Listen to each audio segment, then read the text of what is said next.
அதுலயும் விழுந்து நமஸ்கரித்தல். இத பத்தி கீதா பாஷ்யத்துல 9ஆம் அத்தியாயத்துல ராமானுஜர் தெரிவிக்கிறார். நம்ம பொதுவா என்ன சொல்றோம், ஆண்களுக்கு சாஷ்டாங்க நமஸ்காரம், பெண்களுக்கு பஞ்சாங்க நமஸ்காரம். அது ஒரு கணக்குல சொல்றோம், அந்த வடிவம் அப்படித்தான். ஆண்கள் மொத்தமாக கீழே விழணும். பெண்களை பொறுத்தவரை குழந்தைய சுமக்கிற கர்ப்பப்பைங்கிறது புனிதம், பாலூட்டும் மார்பகமும் புனிதம். அது தரையில படக்கூடாதுங்கிறதுனால பெண்கள் அப்படி வளைந்து சேவிப்பதுன்னு வழக்கம். ஆனா ராமானுஜர் சாதிக்கிறார், ரெண்டுமே சாஷ்டாங்க நமஸ்காரம் தான். பெண்கள் வளைந்து நமஸ்காரம் பண்றதும் சாஷ்டாங்கம் தானா, ஆண்கள் மொத்தமா விழுந்து பண்றதும் சாஷ்டாங்கம் தான். பெண்கள் நீளமா பண்ணணும்னு சொல்லல ராமானுஜர், நல்லா நோட் பண்ணுங்க. ஏன்னா இதெல்லாம் அப்படியே யாராவது கட் பண்ணி தப்பா திரிச்சு விட்டுருவா. பெண்கள் வளைந்து தான் நமஸ்காரம் பண்ணணும், ஆண்கள் நீட்டமா தான் நமஸ்காரம் பண்ணணும். ஆனா ரெண்டுமே சாஷ்டாங்க நமஸ்காரம்னு ராமானுஜர் ஒரு டெபினிஷன் கொடுக்கிறார். எப்படி ரெண்டும் சாஷ்டாங்கமாகும்? ராமானுஜர் டெபினிஷன் பாருங்க.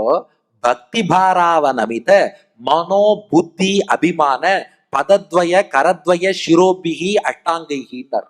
இது ராமானுஜர் சொன்ன வார்த்தை. ரெண்டு கால் கீழே படணும், எல்லாருக்கும் படுறதா? ரெண்டு கையும் கீழே படணும், எல்லாருக்கும் படுறதா? தலை கீழே படணும், எல்லாருக்கும் படுறதா?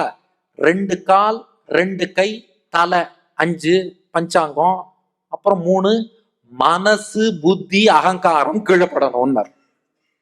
நாமெல்லாம் எல்லாருமே பஞ்சாங்கம் தான் பண்ணிட்டு இருக்கோம். மனசு பெருமாள் திருவடியில விழல, புத்தி அவன் திருவடியில விழல, அகங்காரம் அவன் திருவடியில விழல. சும்மா உடம்பு மட்டும் விழுந்தால் அது சாஷ்டாங்கம் கிடையாது, பஞ்சாங்க நமஸ்காரம் தான். அப்போ சாஷ்டாங்கம் என்று எம்பெருமான் திருவடியிலே நாம் விழ வேண்டும் என்றால் அப்ப என்னென்ன விழணும்னா, ரெண்டு கால், ரெண்டு கை, தலை, அதோட மனசு பகவான் திருவடியில போய் நிலை கொள்ளணும். புத்தியில மொத்தமா பகவானை மட்டுமே சிந்திக்க வேண்டும். எல்லாத்துக்கும் மேல நான் அகங்காரம் வச்சுட்டு இருக்கோமே, அந்த அகங்காரத்தை கீழே போட்டு அடியேன் தாசன் என்று விழ வேண்டும். இந்த மனசு புத்தி அகங்காரம் சேர்ந்து விழுந்தால் மட்டும்தான் அது நமஸ்காரம். அப்படி நாம விழுந்துட்டோம்னாலே இந்த கர்வம் எல்லாம் போயிடும். இந்த தேவையில்லாம கர்வம் அகங்காரம் இதை வளர்த்துட்டு இருக்க வரைக்கும் தான் பக்திங்கிறதே வராது. அன்றாட வாழ்வில் ஆன்மீகம் வளரணும்னா இந்த நான்கிறது போய் அடியேன்னு சொல்ல ஆரம்பிச்சுட்டாலே வந்துடும். அந்த அடியேன்னு எப்ப சொல்ல தொடங்குவோம்னா, அவன் அடி பணிந்து அடியில விழுந்து வந்தனம்னு நமஸ்காரம் பண்ணா அடியேன் என்று சொல்லக்கூடிய அந்த புத்திங்கிறது தானா வந்துடும்.